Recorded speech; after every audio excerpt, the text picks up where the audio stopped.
তো আরও কিছু কথাবার্তা অনেক পরিচয় হবে তো টাইমের সঙ্গে সঙ্গে।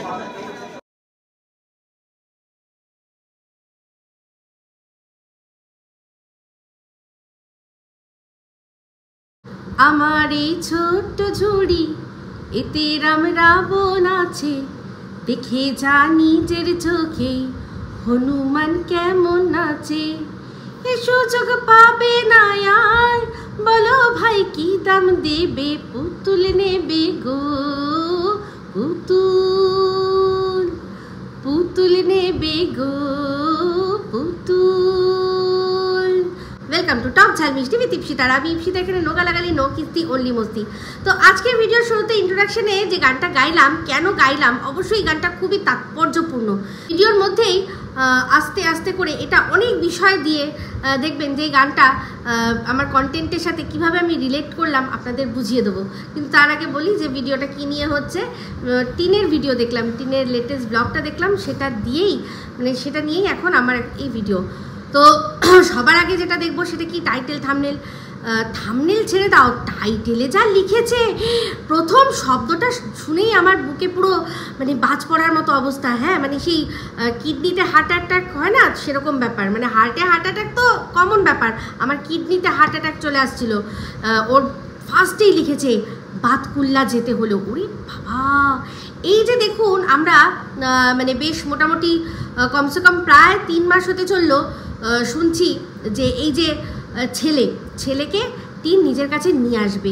তো ছেলের যা বয়স, সেখানে ছেলে নিশ্চয়ই একা একা চলে আসতে পারবে না, ছেলেকে কাউকে নিয়ে আসতে হবে। এবার যার কাছে রয়েছে বাবা, তার তো বইই গেছে মার কাছে দিয়ে আসতে। সে তো কোনোদিনই চায় না যে তার সন্তান তার মায়ের কাছে যাক। কেন চাইবে? প্রত্যেকটা বাবাই চায় যে তার সন্তান মায়ের ভালোবাসা, মায়ের স্নেহ, মায়ের আঁচল সমস্ত কিছু পাক। কিন্তু এরকম কিছু কিছু ক্ষেত্রে এমন এমন সিচুয়েশান চলে আসে যেখানে কখনো মাদের মনে হয় যে দরকার নেই আমার সন্তানের ওপর ভাই পিতৃছা প্রয়োজন নেই। সেরকম পিতার কর্ম যদি সেরকম হয়, তখন কিন্তু মায়ের মনে হয় যে আমার সন্তানের ওপর আমি তার বাবার ছায়া পর্যন্ত ফেলতে দেব না। কোনো ক্রিমিনাল, কোনো হাজব্যান্ড যদি ক্রিমিনাল হয়, বা সে অন্য নারীতে আসক্ত হয়ে সংসার ছেড়ে দেয়, বাড়িতে অশান্তি করে, বা সে এমন কোনো পাপ কাজে যুক্ত হয়ে অর্থ উপার্জন করে, এরকম নানা কারণ হতে পারে। তো যে সেখানে মায়ের মনেই হতে পারে যে আমার দরকার নেই, আমার সন্তানের জন্য আমি কাফি আছি, তার পিতৃ প্রয়োজন নেই, পিতৃ স্নেহ প্রয়োজন নেই, কিছু প্রয়োজন নেই, বাবার হাত মাথার উপরে সন্তানের প্রয়োজন নেই। সেরকম মায়েদের ক্ষেত্রেও কিন্তু হয়, যদিও রেয়ার কেস এগুলো, কিন্তু তার সত্ত্বেও কিন্তু এরকম হয় যে ক্ষেত্রে মনে হয় বাবা এরকম মা থাকার চেয়ে না থাকা ভালো। সন্তানের জীবনে বলছি না পৃথিবীতে না থাকা ভালো, আমি বলছি সন্তানের জীবনে, কোনো সন্তানের জীবনে এরকম মা থাকার চেয়ে না থাকা ভালো। তো সেই ক্যাটাগরিতে যদি ফেলতে হয়, তাহলে অবশ্যই টিনকে আমরা এই ক্যাটাগরিতে ফেলবো। তার কারণ কি বলে দিই। কারণ যখন সে যে কোনো কারণে তার বাড়িতে শ্বশুরবাড়িতে অশান্তি হয়েছে, সে যখন নিজে মনে করেছে, আমি তার কথা দিয়ে বলছি কিন্তু সত্যিটা একেবারেই বিপরীত, কিন্তু তার সত্ত্বেও বলছি, সে আর তারই ভালোবাসার মানুষরা এটা মনে করেছে যে তাকে প্রাণ বাঁচাতে বেরোতে হয়েছে, শ্বশুরবাড়ি থেকে বেরোতে হয়েছে। তো যেখানে যার নিজের প্রাণ সংশয়, তার প্রাণ সংশয় একটা মানুষ একটা মানুষকে মারবে, শেষ করে দেবে কখন? যদি সে অমানুষের পর্যায়ে পৌঁছায়, তবে না গিয়ে একজন মানুষ আরেকজন মানুষকে শেষ করে দেওয়ার মতো এত বড় একটা জিনিস করতে পারে, তাই না? একটা মানুষকে শেষ করে দেওয়া মুখের কথা না, কেউ সাধারণ মানুষ পারবে না। একটা মানুষের স্টেট অফ মাইন্ড এমন জায়গায় গিয়ে পৌঁছালে তবে গিয়ে এই জিনিসটা হয়। তো সেক্ষেত্রে অনেক ক্ষেত্রে হয়, যেমন অনেকে সেলফ ডিফেন্সে করে, অনেক কিছু হয়। কিন্তু এক্ষেত্রে টিন যে অভিযোগটা দিয়েছিল তার শ্বশুরবাড়ির ক্ষেত্রে, সেখানে দিয়েছিল কি যে তাকে অত্যাচার করে, তার উপর শারীরিক মানসিক অত্যাচার করে তাকে শেষ করে দিতে চেয়েছিল শ্বশুরবাড়ির লোক। তো সেই এখানেও অমানসিক একটা শ্বশুরবাড়িতে ও নিজের বাচ্চাকে ছেড়ে দিয়ে বেরিয়ে এসছে, মানেই কিন্তু ওর বাচ্চার কথা আর চিন্তা করেনি, বাচ্চার প্রাণের থেকেও নিজের প্রাণের কথাও বেশি চিন্তা করেছে। তো যে মা বাচ্চার থেকেও নিজের প্রাণের কথা আগে চিন্তা করে, তার কাছে তো বাচ্চার কোনো মূল্যই নেই। এরপরেও যদি এরকম কোনো সিচুয়েশান আসে যেখানে মা আর বাচ্চা একা থাকবে আর প্রাণ সংশয় হবে, তখন দেখা যাবে যে এই মা বাচ্চাকে ওই প্রাণ সংশয়ের ভয়ের জায়গায় ফেলে নিজে একা পালিয়ে গেছে। তো সেই ধরনের মা, তার কাছে তো বাচ্চার অস্তিত্ব ওদিনকেই শেষ যেদিন ও ওখান থেকে বেরিয়ে এসেছিল। কারণ ও বেরিয়ে যাওয়ার পর হতেই পারে যে ওর যারা মানে ওকে যারা শেষ করতে চায় ওর কথা অনুযায়ী, তারা তো তাহলে তার সন্তানকেও শেষ করার কথা ভাবতে পারতো, তাই না? এগুলো সমস্ত কিছু এদের বানানো কথা। আসল কথা আমরা সবাই জানি যে ও নিজের সুখের জন্য, নিজে ভালো থাকবার জন্য নিজের সন্তানের কথা চিন্তা না করেই বেরিয়ে গেছে। আর শুধু তাই নয়, বাচ্চাকে যখন নেওয়ার 10 বার করে চেষ্টা করা হয়েছে, মানে আর শুধু তাই নয়, যখন বাচ্চাকে নেওয়ার মতো অবস্থাতেও পৌঁছেছে তার সত্ত্বেও নেয়নি, উপরন্তু অস্বীকার করেছে। তাই এই ক্ষেত্রে এইরকম মা হওয়ার চেয়ে কোনো মা সন্তানের না হওয়া ভালো। তো সেখানেও মায়ের কাছে কোনো বাবাই চাইবে না যে তার সন্তানকে দিতে, কারণ সে ভালোবাসুক বা না বাসুক যাই থাক তার ভেতরে, কিন্তু বাবা তো ভালোবাসে, সেটা আমরা সবাই দেখতে পাচ্ছি। বাবা, দাদু, ঠাম্মি তারা বুকের মধ্যে মানে একেবারে আগলে রেখেছে, বুকের মধ্যে আগলে রেখেছে, নিজেদের থেকেও আগে ওর কথা চিন্তা করে, সেটা আমরা সবাই দেখেছি। তো যাই হোক, তাহলে এই যে শোনা যাচ্ছে যে বাচ্চা নেবে, তাহলে কি মা বাচ্চা নিতেই যাচ্ছে? কারণ জায়গাটার নাম যেখানে লিখেছে সেখানে তো তার সন্তান থাকে, যাকেও ছেড়ে রেখে চলে এসছে। তো অবশ্যই এই একটা কথা, এই একটা ওয়ার্ডের জন্য আজকে যারা ওর ভিডিও দীর্ঘদিন ধরে দেখে না, একসময় দেখতো, তারাও কিন্তু ক্লিক করবে। তার মানে এটা কি হলো? এটা হচ্ছে মানে প্রথমেই লিখে ভিউজ পাওয়ার জন্য একটা নিনজা টেকনিক, তাই তো? যে এই ওয়ার্ডটা যদি আমি লিখি, যারা আমাকে না দেখার তারাও দৌড়ে এসে দেখবে যে আমি কি বাচ্চা নিতে গেছি। বা এতদিন ধরে যারা ওকে সাপোর্টও করছে, তাদের মধ্যে অনেকেই আছে খুব বিরক্ত হয়ে গেছে যে কি ব্যাপার, কবে থেকে বলছো বাচ্চা নেবে, বাচ্চাকে আনবে, কই সেরকম কিছু দেখতে পাচ্ছি না। তো এই ওয়ার্ডটা দিয়ে তাদেরকেও ডাকা যে হ্যাঁ এই যে চলে এসো, বাচ্চা নিতে আমি যাচ্ছি। তো এরকম বোঝাই গেল যে এই যে টাইটেলটার মধ্যে এই ওয়ার্ডটা লিখেছে, জায়গাটার নাম বাতকুল্লা, এটা শুধুমাত্র নিজের মানে দর্শক যারা ওর থেকে মুখ ফিরিয়েছে তাদেরকে সর নিতে, আর আমাদের তাছাড়া যারা ওকে পছন্দ করে না তাদেরকেও টানতে। তো এই যে টাইটেলটা, এটার ভেতরকার মানে যে ভিডিওটা, তার ভেতরে এই কথাটা লেখা কতটা জাস্টিফাই অবশ্যই আপনাদের আমি বলবো, পরিষ্কারভাবে বুঝিয়ে বলবো। তো যাই হোক, ভিডিও শুরু হলো। ভিডিও শুরুতেই হচ্ছে গিয়ে কি বললো, সাজাগুজা একেবারে রেডি, সেজেগুজে রেডি, একটা হোয়াইট ছাপা ছোট ছোট ছাপা একটা ড্রেস পরেছে, 1 পিস, আর তার সাথে যেরকম সেজেছে, আর সাথে লিপস্টিক। যেই একদিন লিপস্টিক না দিয়ে বেরিয়ে ওর যে সেই ঠোঁটটার যে আসল মানে ওর যে চেহারাটা আসল বোঝা যাচ্ছিল, সেটার থেকে শিক্ষা নিয়ে এখন তো লিপস্টিক ছাড়া এক মুহূর্তও থাকে না। তো ক্যামেরা অন মানেই ওর ঠোঁটে লিপস্টিক থাকবে বা লিপ গ্লস থাকবে, কিছু একটা থাকবে। তো যাই হোক, সেখানে ও লিপস্টিকটা ইউজ করলো, করে মনে হয় যে ব্যাগ ক্যারি করছে তার মধ্যে ঢুকিয়ে বললো যে আমি রেডি হয়ে নিয়েছি, আর মাও রেডি হয়ে নিয়েছে। আমি এই জামাটা পরেছি, সাদাটা পরেছি, আর আমার মা আমার জামা সেটা পরে রেডি হয়ে নিয়েছে। সত্যি এরকম মানে কি বলবো, মায়ের জামা মেয়ে পরবে, মেয়ের জামা মা পরবে, এটা খুবই স্বাভাবিক বিষয়। সেটা আমিও আমার মেয়ের সাথে মানে একই রকম, যখন মেয়ে বড় হয়ে যায়, বয়স যখন মোটামুটি একটা অ্যাডাল্ট বয়স হয়ে যায়, চেহারার মধ্যে যদি একটুও মিল থাকে, তখন সাধারণত জামা কাপড় এক্সচেঞ্জ করে পরা হয়। মারা মেয়েদের জামা কাপড় পরুক না পরুক, মেয়েরা মাদের তো জামা শাড়ি যা পারবে, যেটা পারবে সেটা তো পরবেই পরবে। সেটা অনেকের বাড়িতেই হয়, আমার বাড়িতেও হয়। তো সেক্ষেত্রে চিন্তা করে দেখুন, আর যদি মেয়ের বিয়ে হয়ে যায়, মেয়ে সংসার করে, তাহলে কি এই যে সুন্দর মেয়ের জামা কাপড়গুলো, মেয়ের জিনিসগুলো ইউজ করা, এগুলো কি সম্ভব হয়? হয় না। এই জন্যই অনেক মা আজকে কলিকালে গিয়ে দেখছি, যারা মেয়েদের মানে যারা নিজেদের সন্তানদের, অনেক মা আছে না নিজেরা খুন করে দিচ্ছে, তো অনেক মা আছে যারা খুন করছে না, মানে এমনি হাতে পায়ে খুন করছে না, কিন্তু তাদের ভবিষ্যৎটা পুরো খুন করে নিজেদের কাছে রেখে দিচ্ছে, নিজেদের ভবিষ্যৎটা সুনিশ্চিত করার জন্য। তো তাদের মধ্যে এই আমাদের টিনের মা একজন, মানে অমাবস্যা দেবী, দাঁত বার করে দাঁত কেলিয়ে একেবারে রেডি যে হ্যাঁ চলো। এই যে ঘোরা বেড়ানো, আজকে সেগুলো তো সম্ভব ছিল না। আজকে মেয়ে যখন শ্বশুরবাড়িতে ছিল, চিন্তা করে দেখুন তো ওনার জীবনে ছিলটা কি।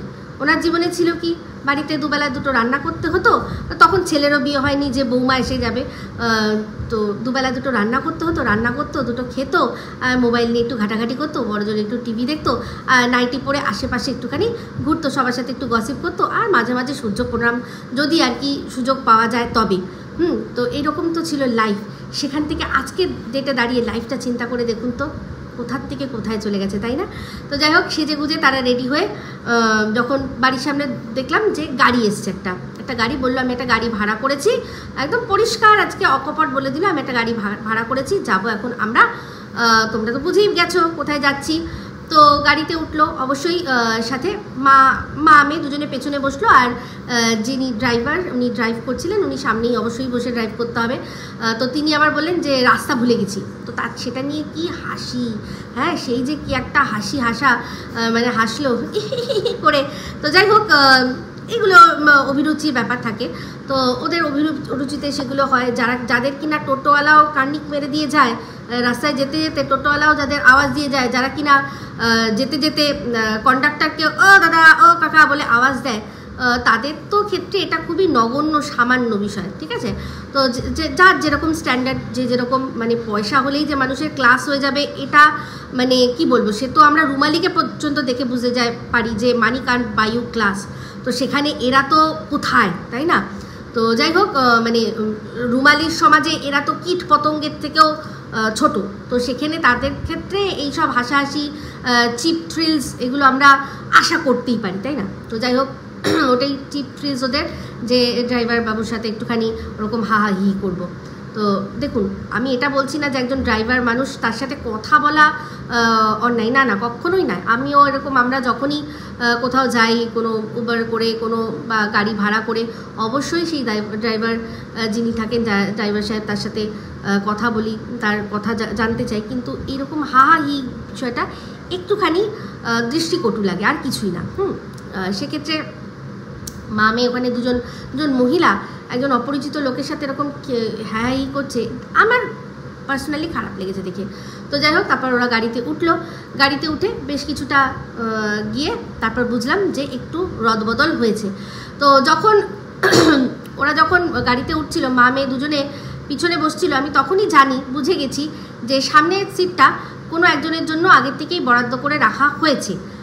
সেটা পরবর্তীকালে যখন ওরা গাড়ি এগোলো তখন বুঝলাম।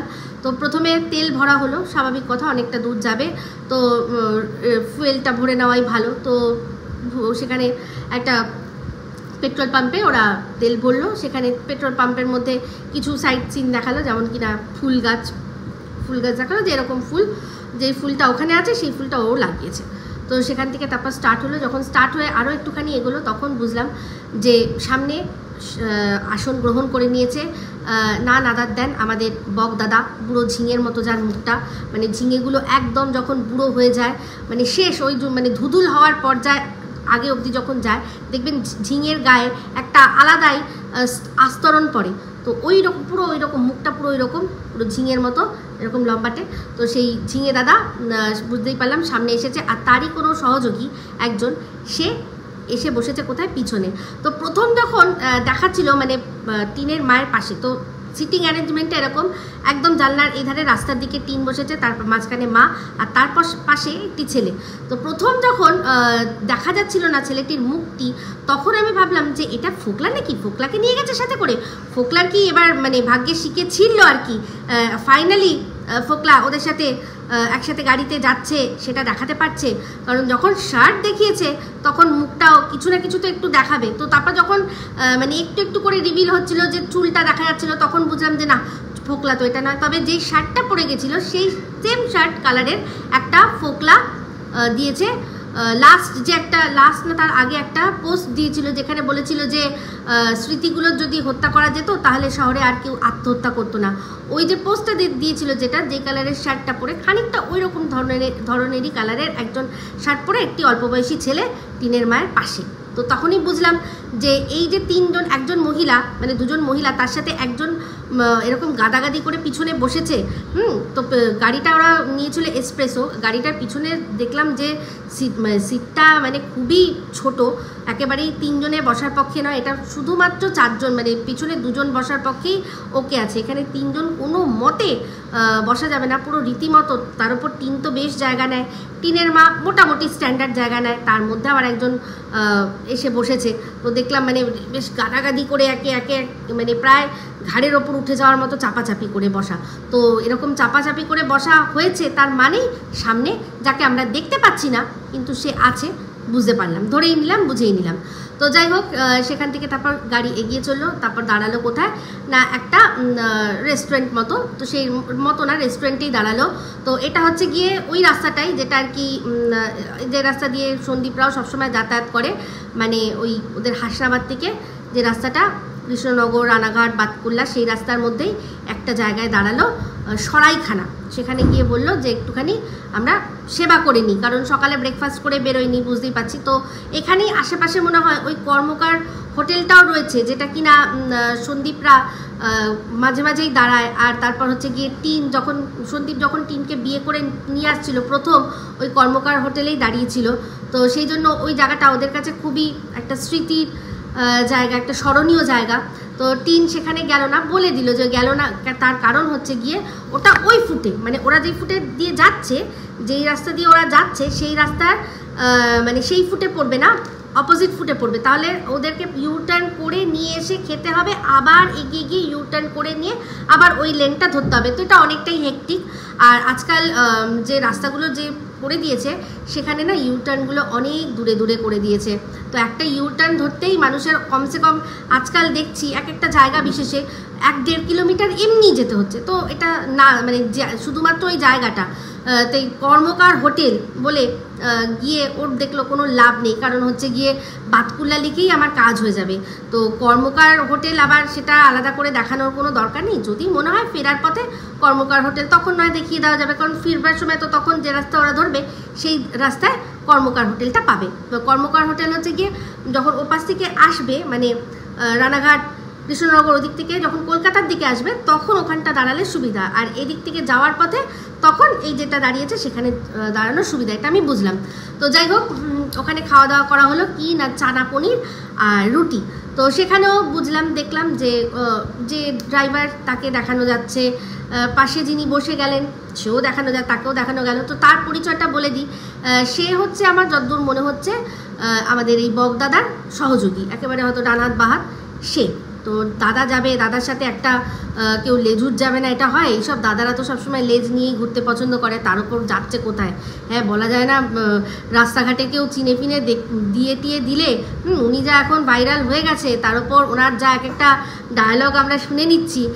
কালকেই দেখলাম সীমা শুনিয়েছে যে উনি স্বীকার করেছেন যে টিনের যে হাজব্যান্ড আছে না, বলেই আবার সেটাকে মানে বলেছে যে টিনের হাজব্যান্ডের নাম সুদীপ্ত, আর সারনেম সহ বলেছে সুদীপ্ত সরকার, আর সেটাকে আবার ঘুরিয়ে দিয়ে বলছে বয়ফ্রেন্ড। তো বুঝতেই পারছি, কারণ সেও জানে যে আজকের ডেটে যে কল রেকর্ডিং জিনিসটা কি উনিও ভালো করে জানেন। তো সেই জন্য ভেবেছে বাই এনি চান্স যদি আমার কলটা রেকর্ড হয়, তাহলে যাতে আমি টেকনিক্যালি ঠিক থাকি যে বয়ফ্রেন্ড বললে এখানে কোনো চাপের বিষয় নয়, কারণ যদি হাজব্যান্ড বলে তখনই মানুষ আর কি বলতে পারে যে প্রমাণ দেখান, আমরা সবাই জানি। হ্যাঁ, তো এটা ভয়টা হচ্ছে টিনদের পক্ষ থেকে, টিনের অপোনেন্ট পক্ষের থেকে ভয় নয়। তো সেই জন্যই আর কি উনি টেকনিক্যালি, আর তার উপর ওনার এই বোন কাম মধুবোন, সে যাতে কোনো ঝামেলায় না জড়ায় সেই জন্যই হাজব্যান্ড বলেও সেটাকে শুধরে বয়ফ্রেন্ড করে নিল, সবই বুঝি। তো যাই হোক, সেখান থেকে তারপর যখন এগোলো তখন বললো যে এবার বলি আমরা কোথায় যাচ্ছি। আমি লিখেছি বাতকুল্লা, কিন্তু বাতকুল্লা না, আমরা যাচ্ছি কৃষ্ণনগর। হ্যাঁ, তো বুঝতেই পারলাম এই যে কথাটা যে আমি বললাম প্রথমেই, যে আপনাদের সাথে পুরোপুরি শেয়ার করব যে এই বাতকুল্লা কথাটাও লিখেছে আদৌ বাতকুল্লা যাচ্ছে মানে কিসের জন্য লিখেছে, এটা যে সম্পূর্ণ ক্লিকবেট আর মানুষকে ডাকার জন্য, ভিউজের খেলার জন্য, সবাই আমরা এখন বুঝতে পারছি। তো চিন্তা করে দেখুন, জবের থেকে সন্দীপ আর কি বলেছে যে আর একবার যদি ছেলের নাম তুমি বলে ভিউজ কামানোর জন্য এমন কিছু টাইটেল দিয়েছো, তো তোমাকে আমি দেখে নেবো। দেখে কি নেব, তোমার ওই যে কল রেকর্ডিংগুলো রয়েছে, যে ভিডিও রয়েছে, সেগুলো সব আমি পাবলিশ করে তোমার আসল যে চেহারা সেটা আমি দেখিয়ে দেবো। মানে আসল তোমার যে কি বলে তোমার মুখোশ, তোমার মুখের ওপর যে মুখোশ সেটা ছিঁড়ে টেনে খুলে দেবো। সেই ভয়ে সেইটার বলেছে যেই, সেটার জন্য আমার মনে হচ্ছে ও আর মানে ছেলেকে নিয়ে কোনো কিছু লেখেনি। কিন্তু বাতকুল্লা লিখলেই তো ছেলের লিখতে আর কিছু দরকার নেই, কারণ সবাই জানে ওর ছেলে বাতকুল্লায় রয়েছে। তো যাই হোক, সেখান থেকে ওরা এগিয়ে গেল। তো কৃষ্ণনগরের একটা যে রেলগেট আছে সেখানে বললো 1.5 ঘন্টা ওর নষ্ট হয়েছে। একটা রেলগেট পড়লে 1.5 ঘন্টা সময় লাগে যানজট কাটাতে, সত্যি আমি জানি না, আমার কোনো আইডিয়া নেই। কারণ হ্যাঁ, আমি কৃষ্ণনগরের ওপর দিয়ে গেছি, মালদা যতবার গেছি ততবার কৃষ্ণনগরের ওপর দিয়ে গেছি, কৃষ্ণনগরের ওপর দিয়ে ফিরেছি, কিন্তু সেটা হাইওয়ে তো, তাই জন্য হয়তো বুঝতে পারিনি এটা একদম মানে শহরের রাস্তা, কৃষ্ণনগরের শহরের রাস্তা বুঝলাম। কারণ ওই আই লাভ কৃষ্ণনগর জায়গাটা লেখা ছিল, তারপর ওই যে বিশাল বড় চার্চটা ছিল যেখানে মেলা হয়েছিল সেগুলো সব দেখলাম যখন, তখন বুঝলাম যে ওরা মানে হাইওয়ে ছেড়ে মেন সিটির মধ্যে, কৃষ্ণনগর সিটির মধ্যে ঢুকেছে। ওর মামার বাড়ির এরিয়াতেই দাঁড়িয়ে অনেকক্ষণ ওরা যানজটে জড়িয়েছিল। অনেকক্ষণ বুঝতেই পারলাম, কারণ ওই যে পাশে যে ছেলেটি আর কি, লোক বা ছেলে যাই হোক হোয়াট এভার, সে উঠে নেমে যে দেখছিল সেটা বুঝতে পারছিলাম যে কতক্ষণে রাস্তা ক্লিয়ার হবে সে। আর আমার মনে হয় বকদাদাও মানে নিচে নেমে গেছিলো, গাড়ির থেকে নিচে নেমে সব তদারকি করছিল যে তাড়াতাড়ি আর কি যানজট আর কি সব ঠিকঠাক হয়ে যাক। কারণ ওনার ম্যাডামের মানে মধুবনের গরমে কষ্ট হয়, তো সেই জন্য তাড়াতাড়ি নেমে যুদ্ধকালীন তৎপরতায় সব যাতে ঠিকঠাক হয়ে যায়, সরে যায়, তাই জন্য চেষ্টা করলো। সেই চেষ্টা করেও আর কি লাগলো কতক্ষণ, 1.5 ঘন্টা। তো তারপর সেখান থেকে ওরা হঠাৎ করেই দেখলাম বলল যে কৃষ্ণনগরের কাজ হয়ে গেছে, এবার কোথায় যাব না, আমরা যাব একটু খাওয়া দাওয়া করতে। তো খাওয়া দাওয়া করতে কোথায়, এটা হচ্ছে গিয়ে মাদারসাট। তো মাদারসাট টিনের অনেক প্রিয় একটা জায়গা, অবশ্যই আমরা জানি, কিন্তু এই মাদারসাট লাস্ট যখন টিন গেছিল তখন ওর মুখ আর ওর বিহেভিয়ার যা ছিল সেটা আপনারা দেখলে অবাক হয়ে যাবেন। সেটা তোমাদের সঙ্গেও কিছু শেয়ার করব আমরা। তো কাকু আসার সময় বাড়ি থেকে বেরোনোর আগেই আমাকে জানিয়েছে, তো সেইভাবে আর কি প্ল্যানিংটা হয়েছে আমাদের এক জায়গায় এখানে মিট করবার জন্য। তো আমার ব্লগে অনেকবারই কাকিমা দেখেছে এই জায়গাটা, সুন্দর জায়গাটা, তো কাকিমা বললো তাহলে ওখানেই দেখা করা যাবে, তো সেই কারণে চলে এলাম। তো আরও কিছু কথাবার্তা অনেক পরিচয় হবে তো টাইমের সঙ্গে সঙ্গে।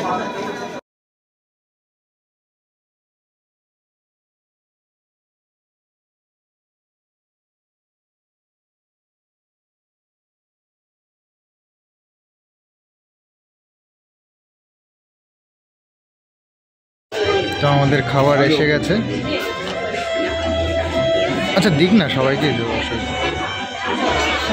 তো এই যে আমরা সবাই নিয়েছি থালি, পোলাও কম্বো। তো পোলাও আছে, মাটন আছে, মিষ্টি আছে আর ফিশ ফ্রাই।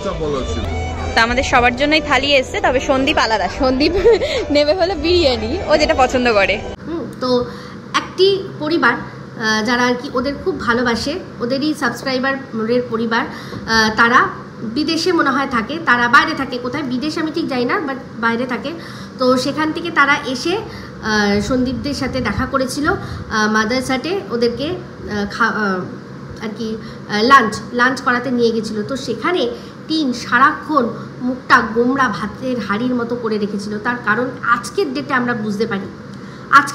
বুঝতে পারি যে সে সময় ও ফোকলার প্রেমে মগ্ন। তো ফোকলা যদি দেখে যে ও ফোকলাকে ও বলে যে ও কত বরের সাথে অসুখী, বরের সাথে ও থাকতে পারছে না, ও তো নিজেকে নিশ্চয়ই ভিক্টিমাইজ করেছে, না হলে আমার বরের সাথে আমার সব কিছু ঠিক আছে, আমার বরের সাথে ঘাপাঘাপ সবই হয়, তার সত্ত্বেও আমি তোমাকে ভালোবাসি, তোমার সাথে মানে আর কি চ্যাটের মাধ্যমে যা হোক চাটাচাটি করছি, চেটে দিলাম খুলে দিলাম করছি, তো এটা তো দৃষ্টিকটু লাগে না। তো ও তো নিশ্চয়ই ওর যে তখনকার যে বয়ফ্রেন্ড আর কি আমাদের ফোকলা, তাকেও এটাই বলেছিল যে ওই যে কবিতা চোর ফোকলাকে, তখন ওই যে কবিতাগুলো দিচ্ছিল সেগুলোতে তখন ও নিশ্চয়ই বলেছে যে আমি বরের কাছে একটু সুখ পাই না।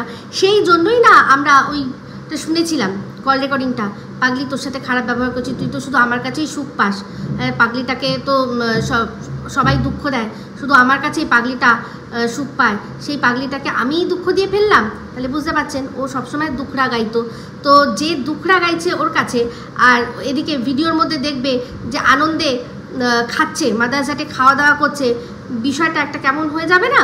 তো ও নিশ্চয়ই বলবে যে ভালোই তো আছিস তুই, তাহলে কি তুই আমার সাথে খেলছিস? নিশ্চয়ই দুজনের সাথে সেরকম কথাবার্তা দেওয়া হয়ে গেছিলো যে তুই আমার সাথে তাহলে খেলছিস, তাহলে এত বড় অধিকার, এত বড় অডাসিটি হয় কি করে, তাই না?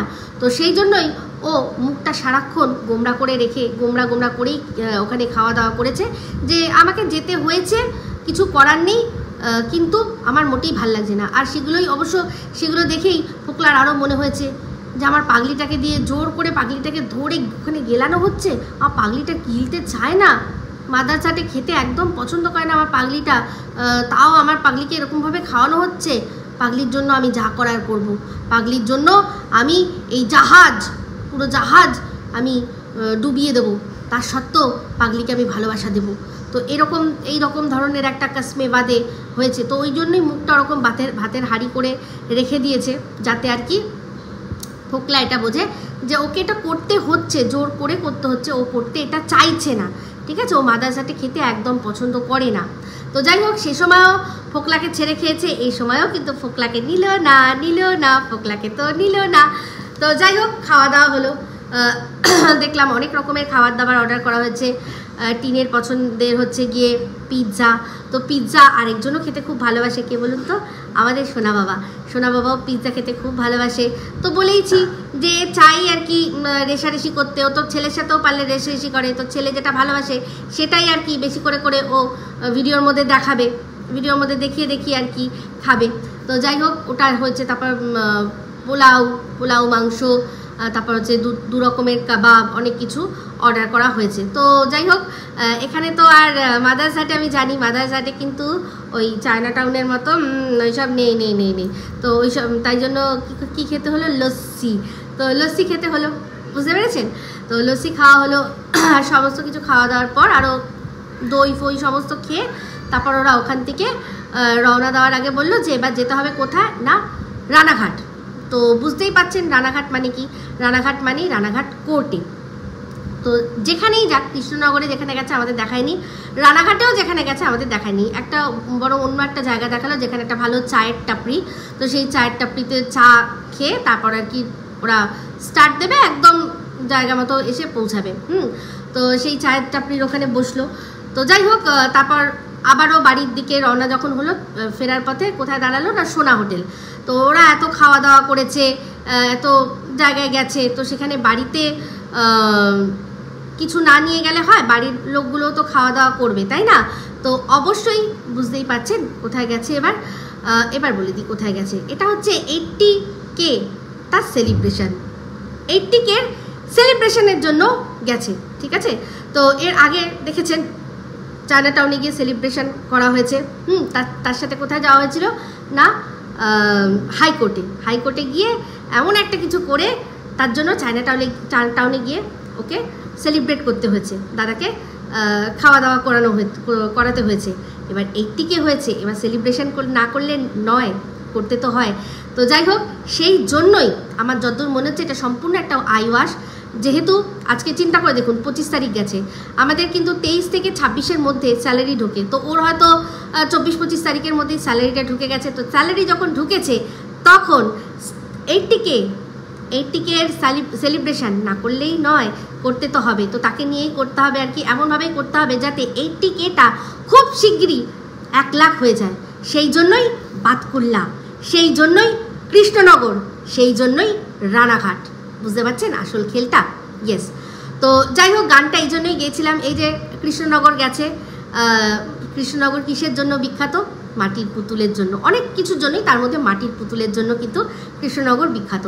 আর এই যে গানটা আমার এই ছোট্ট ঝুড়ি, এতে রাম রাবণ আছে। তো ছোট্ট ঝুড়ির মধ্যে কি সত্যি কখনো রাম রাবণ থাকা, মানে সেটা কি রাখা যায়? যায় না তো, ওগুলো রেপ্লিকা। যেমন কি না এটাও একটা সম্পূর্ণ আইওয়াশ। তো ওটাও যেরকম মানে রাম রাবণের রেপ্লিকা, রাম রাবণের আদলের মূর্তি, এটাও কিন্তু শুধুমাত্র একটা সেই রকমই জিনিস একটা আদল, একটা আইওয়াশ দর্শকদের জন্য যে হ্যাঁ আমি এবার ছেলের জন্য কিছু করছি। তো কৃষ্ণনগর জায়গাটা এই জন্যই মানে মেনলি ওদের মাদার্স হাটেরই যাওয়ার বিষয়। আর তার সাথে রানাঘাট, আমার মনে হয় এই যে রিট অফ ম্যান্ডামাসটা করা হয়েছিল তারই কি জন্য কোনোভাবে রানাঘাটে যেতে হয়েছে। দেখুন সন্দীপ একটা জিনিস মানে বলেছে ভিডিওর মধ্যে, যার কোনোদিনও ছেলের সম্পর্কে নিয়ে যদি কোনো রকমভাবে কোনো ভিউজ কামানোর জন্য কিছু করলে আমি ওকে এক্সপোজ করে দেবো বলেছে। তো সেক্ষেত্রে ও যদি বাচ্চাকে, ঠিক আছে আমি বাচ্চার নাম নেব না, কিন্তু বাচ্চাকে আমার কাছে আনার জন্য যা করার করব, তাহলে সেটা যদি ও তার জন্য কি করতে হবে, ওকে কাস্টাডির জন্য, বাচ্চার কাস্টাডির জন্য অ্যাপিল করতে হবে, কেস করতে হবে। তো সেক্ষেত্রে কিন্তু কোনো মতেই কৃষ্ণনগর বা রানাঘাটে আসার কোনো প্রয়োজন নেই। সেটা ও ওর জায়গায় বসিরহাট কোর্ট থেকেই করতে পারে, নিদেন পক্ষে ও একেবারে দরকার পড়লে হাইকোর্ট থেকেও করতে পারে, কিন্তু সেগুলো না বসিরহাট কোর্টে যাওয়া হয়েছে না হাইকোর্টে যাওয়া হয়েছে। তাহলে বুঝতেই পাচ্ছেন এই যে বাচ্চার কাস্টাডির জন্য কিন্তু এটা কোনো বিষয় নয়, এটা কোনো বাচ্চার কাস্টাডির জন্য কোনো বিষয় নয়। ইচ্ছা করে এমনভাবে দেখালো যে এমন মনে হচ্ছে যাতে সবাই ভাবে যে ওরা হয়তো গিয়ে কৃষ্ণনগরে গিয়ে ডিএমের সাথে দেখা করেছে, মানে নদিয়ার যে ডিএম সে তো কৃষ্ণনগরেই বসে আমি যতদূর জানি। তো হয়তো ডিএমের সাথে দেখা করেছে বক দাদাকে নিয়ে গিয়ে যে আমাকে আমার ছেলের পাওয়ার জন্য আর কি। তো এটা আমার ধারণা যাতে লোকে ভাবে, আদৌ কিন্তু সেরকম কিচ্ছু নয়। কারণ যদি করতেই হয় কেস করলেই যথেষ্ট, অত মানে কি বলবো মানে আপনার যদি বাড়িতে এখন টেলিফোন খারাপ হয় তো আপনি নিশ্চয়ই মেকানিককে ডাকবেন, আপনি নিশ্চয়ই টেলিকম ডিপার্টমেন্টের যিনি হেড আছেন তার কাছে যাবেন না। তাই সেরকম এইটা বিষয়টা সেরকমই। তো এমনভাবেই ইচ্ছা করে ব্যাপারটা একটা তৈরি করলো যেন মনে হয় ওরা অনেক কিছু করে নিয়েছে, আদৌ হচ্ছে শুধুমাত্র একটা সেলিব্রেশন। তো এখানে সব জামা কাপড় বার করে যেগুলো আর কি সব ধোয়া কাচা ছিল সেগুলো তুললাম, এতগুলো আছে কাচতে হবে। ওই যে গাড়ি পেয়েছে, ওই যে দেখুন মিথ্যাবাদীকে বলেছিল না যে দীঘার যা জামা কাপড় নিয়ে ছিল ট্রলির মধ্যে সেটাই ও নিয়ে বেরিয়ে গেছে। দেখুন ট্রলি কিন্তু খালি করে নিয়েছে, এটা আমি আগেও আপনাদের সাথে শেয়ার করেছিলাম। এটা সেলিব্রেশন, তো তার জন্য কি মাদার্স হাটে যাওয়া। তো এখানে ওরা যদি সত্যিই কোনো কোর্টের ব্যাপার কেস করতে গেছে তো সেক্ষেত্রে কিন্তু রানাঘাট অবধি গেলেই হতো, কিন্তু রানাঘাট পেরিয়ে কৃষ্ণনগর যাওয়া এই কারণেই যাতে মাদার্স হাটটা ওখানে রয়েছে। বুঝতেই পাচ্ছেন এই সমস্ত জিনিসটা একটা দর্শকদের জন্য আইওয়াস হিসাবে তৈরি করা হয়েছে, এটা আমার ধারণা। দেখুন আমি 100% শিওর কিছুই বলতে পারি না, আপনারা সবাই জানেন, কারণ আমার সাথে কারোরই ফোনে বা কোনো কিছুতে যোগাযোগ নেই। আমি যেটুকু দেখি ভিডিওর মধ্যে থেকে দেখি, আর সেখান থেকে আমার বুদ্ধি যেটা বলে সেটাই আপনাদের সাথে শেয়ার করি। বুঝতে পেরেছেন? তো আমার মনে হচ্ছে ওরা যে কৃষ্ণনগরে গেছিলো, কৃষ্ণনগরে 100% আমার মনে হচ্ছে কোনো মল ফলে গেছিলো, বা কৃষ্ণনগরেও যদি না যায় তাছাড়াও যদি অন্য কোথাও হয় বসিরহাট বা কোনো জায়গায় ওরা কোনো মলে গেছিলো। কারণ এই যে চকলেটগুলো বাড়ি ফিরে আসলো, যে সোনা হোটেল থেকে ওরা বিরিয়ানি নিয়েছিল যেটা কিনা বাড়িতে এসে দেখা গেল। তো দাদা বৌদিকে কিছু খাওয়াবে না, এটা হয়? এটিকে হয়েছে দাদা বৌদিকেও তো খাওয়াতে হবে, তো সেই জন্য দাদা বৌদির জন্য আসার সময় নিয়ে আসলো হচ্ছে গিয়ে বিরিয়ানি। আর এই যে একটা ছোট কৌটোর মধ্যে কিছু টফিস দেখাচ্ছিল, মনে আছে? যেখানে বারবার করে বলছিল ক্যাডবেরি, এই যে এটা একটা ক্যাডবেরি, এটা একটা ক্যাডবেরি। তো অশিক্ষিত, ও তো মহা অশিক্ষিত, চরম অশিক্ষিত জানেন। তো ওকে অশিক্ষিত বলবো আমার আবার খারাপও লাগে, কারণ এক একটা MA পাস যা দেখছি তারাই যা অশিক্ষিতের মতো কথা বলে, তো ও তো তাও বলে যে নাকি কলেজের গন্ডি অবধি গেছিলো। তো বারবার করে যেটাকে ক্যাডবেরি ক্যাডবেরি বলছিল ওটা অ্যাকচুয়ালি চকলেট। মানে এখানে বিষয়টা হচ্ছে গিয়ে যদি আপনি টুথপেস্টকে বারবার শুধু কোলগেট কোলগেট বলেন, তো টুথপেস্ট তো অনেক কোম্পানি হয়, কোলগেট আছে, ডাবর আছে, তারপরে পতঞ্জলি এখন আছে, ক্লোজ আপ আছে, সেন্সোডাইন আছে। তো যদি আপনি কোলগেট কোলগেট বলেন তাহলে তার মানে আপনি কোম্পানির নাম নিচ্ছেন, আপনি টুথপেস্টকে বোঝাতে পারছেন না। আশা করি বোঝাতে পারলাম। ওই অশিক্ষিতটাকে জন্য বলছি, যারা আমার শিক্ষিত দর্শক তারা জানেন যে ওটাকে চকলেট বলতে হতো। যে এই যে চকলেটটা বারবার শুধু বলছে এই যে ক্যাডবেরিটা, এই যে ক্যাডবেরিটা, এই যে ক্যাডবেরিটা। আর ওর যে শিক্ষিত সব দালাল কাম এজেন্ট আছে এরকম এরকম করে বা হ্যাঁ করে যারা কথা বলে তাদের চোখে এগুলো পড়বে না, বা তাদের কর্ণগোচরও হবে না এগুলো। কারণ এটা টিন বলেছে না, সন্দীপ দেখবেন একটু এদিক থেকে ওদিক করবে তাহলেই বলবে 8 পাস ছেলে অনেক ভালো, ওর চেয়ে অনেক ভালো বলে, অনেক ভালো। একটা শিক্ষিত সমাজে ছেড়ে দেবেন একটা মানুষ যে কিনা নিরপেক্ষ দুজনকে চিনবে না, কে কতটা পড়াশোনা করেছে জানবে না, এদের ব্লগ কোনোদিনও দেখেনি, এরকম একটা মানুষকে বাড়ি বাড়ি একবার টিনের সাথে কথা বলতে দেবেন আর একবার দেবেন সন্দীপের সাথে কথা বলতে, দুজনে তারপর বলবেন যে এই দুজনের সাথে যে কথা বলেন কি মনে হয় কে কতদূর পড়াশোনা করেছে। বিষয়টা না পুরো মানে দুধ কা দুধ পানি কা পানি হয়ে যাবে, বুঝে যাবে, এর মুখ খুললেই বুঝে যাবে যে একেবারে কীরকম অশিক্ষিত। মানে তবে আমাদের মানে এখানে বলবো কি আমাদের রাজ্যের শিক্ষা ব্যবস্থার ওপরেই আমার প্রশ্নটা তুলতে ইচ্ছা করে যে এই ধরনের অশিক্ষিতগুলো কি করে নিজেদেরকে 12 পাস অবধি বলে, কি করে বলে। তো যাই হোক, MA পাসকে যা দেখছি তাহলে আর সত্যি কথা বলতে আমাদের মানে আমার খুব গর্ব ছিল পশ্চিমবঙ্গের শিক্ষার ওপর, আমার খুব গর্ব ছিল। আমি ওয়েস্ট বেঙ্গল বোর্ড থেকে পড়াশোনা করেছি, এদের দেখে গর্বটা আমার পুরো হয়ে যায়। তো যাই হোক, যেটা বললাম, তো ওইখানে কোথাও কোনো একটা মল বা কিছুতে গেছিলো যেখানে দেখবেন এরকম টফিগুলো পাওয়া যায় বিভিন্ন রকম, একসাথে অনেক রকমের মিলিয়ে আপনি কিনতে পারবেন, বা কোনো একটা ধরনের কিনতে পারবেন, ওই যে ক্যান্ডি টাইপের ওগুলো। তো এগুলো আমার মনে হচ্ছে আমাদের এই টিন দেবী কিনে দিয়েছে কাকে না, বকের ছেলেদেরকে। তো বকের বউ তো জানি যে বক কোথায় বক বক বক বকুম বকুম করছে, বোনের সাথে যাচ্ছে যখন, বোন মধুবন যাই হোক, তার সাথে যাচ্ছে যখন, মধু তো কিছু না কিছু পাবেই, তো নিজে পেট পুড়ে মধু নিয়ে এসছে, এবার বাচ্চাদের জন্য কিছু না কিনলে হয়। বা হয়তো দেখুন টিন কিনে দিয়েছে, বা যার ছেলে মানে বক নিজের ছেলেদের জন্যই হয়তো কিনেছে, তার থেকে টিনকে এক মুঠ দিয়েছে, একটা প্লাস্টিকে হয়তো এক মুঠ দিয়েছে। তো ওগুলো প্লাস্টিকে করেই বিক্রি হয়, মানে যেরকম পলিথিন কাগজের মতো ট্রান্সপারেন্ট ওই কাগজেই বিক্রি হয়। তো হয়তো টিন ওদের জন্যও কিনেছে, নিজের জন্য একটু কিনেছে, সেটাকে ওই কন্টেনারের মধ্যে রেখেছে, বা বক নিজের ছেলেদের জন্য কিনেছে আর টিনের জন্যও একটু দিয়েছে, যা হোক। বাট ওরা 100% আমার মানে মন বলছে আজ নয় কাল নয় পরশু যদি কারুর চোখে পড়ে তারা হয়তো জানাবে যে ওরা কোনো মলে গেছিলো। ওই হতে পারে কৃষ্ণনগরে যে হাইপার সিটি মল নাকি একটা মল আছে সেখানে হয়তো গেছিলো, তো ওখানটায় একটুখানি টাইম পাস করেছে, করে তারপর আবার ওরা ওই মাদ্রাসাটে এসে তারপর বললো মুখে রানাঘাট। তো ইচ্ছা করেই হয়তো আদৌ কোথাওই এগুলো যায়নি, হয়তো জাস্ট একটা লং ড্রাইভ, তার সাথে খাওয়া দাওয়া, সময় কাটানো, এটা একটা সেলিব্রেশন। আর ইচ্ছা করে এমনভাবে মানুষকে দর্শকদের মুখ বন্ধ করে রাখা। লাস্টে বললো যে কি হয়েছে না হয়েছে সবটাই লিগাল, তাই তো আপনাদের বলতে পারছি না, কিন্তু এই দর্শকগুলো যারা কিনা ওর মুখের দিকে হাঁ করে চেয়ে আছে তারা সব হই হই করবে, এই তো ছেলে এবার এলোই বলে, এই যে কোথায় চলে গেছে, কৃষ্ণনগর গেছে। ওরে কৃষ্ণনগর তো ওদের ওখানকার রাজধানী, ওদের কি যেন বলে নদিয়ার, ও তো ওখানে যাচ্ছে মানে কৃষ্ণনগর থেকে একবারে চিঠি আসবে সোজা বাতকুল্লা থেকে, বাচ্চা নিয়ে চলে আসতে হবে, চলে আসবে। আর তার উপর হচ্ছে গিয়ে রানাঘাট, ওখানেও কোর্ট আছে, তার মানে সন্দ্বীপের পিছনে আবার একটা বড় সড়ো বাঁশ যেতে চলেছে, এরকম একটা মানে ধ্যান ধারণা নিয়ে থাকবে। আর খুব শীঘ্রই 80টা 1 লাখ হয়ে যাবে। এটা সম্পূর্ণ এই বকদাদার মাথার থেকে বুদ্ধিগুলো আসে, আর সেই অনুযায়ী চলেও। তো ভালো কথা, মানে খরচা যেরকম করেছে, খরচা আমি করবে, তো খরচা যাবি করবে তো খরচা তুলেও তো নিবে, তাই না? তো তুলেও তো নিতে হবে, তো সেরকম তুলে নেওয়ার জন্যই আর কি এই ব্যবস্থা করা হয়েছে। তো এটাই আমার পুরো পুরস্কার। ওর ভিডিওটা দেখে যেটুকু আমি বুঝলাম সেটুকু আপনাদের সাথে শেয়ার করলাম।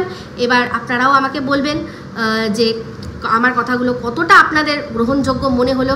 তো সত্যি মিথ্যা সমস্তটা ওরা জানে আমি যে কথাগুলো বলছি সেগুলো একটুও ভুল বলছি না। ওরা হয়তো ভাবছে যে আমি এখানে কি করে জানলাম, এক্স্যাক্টলি যখন মিলে যাচ্ছে এরকম অনেক কথা কিন্তু আমি অনেক আগের থেকে বলে দিয়েছি, সেগুলো পরবর্তীকালে আপনাদের কাছে প্রমাণ এসছে, তখন আপনারা মিলিয়ে দেখেছেন, হ্যাঁ তো তাই তো।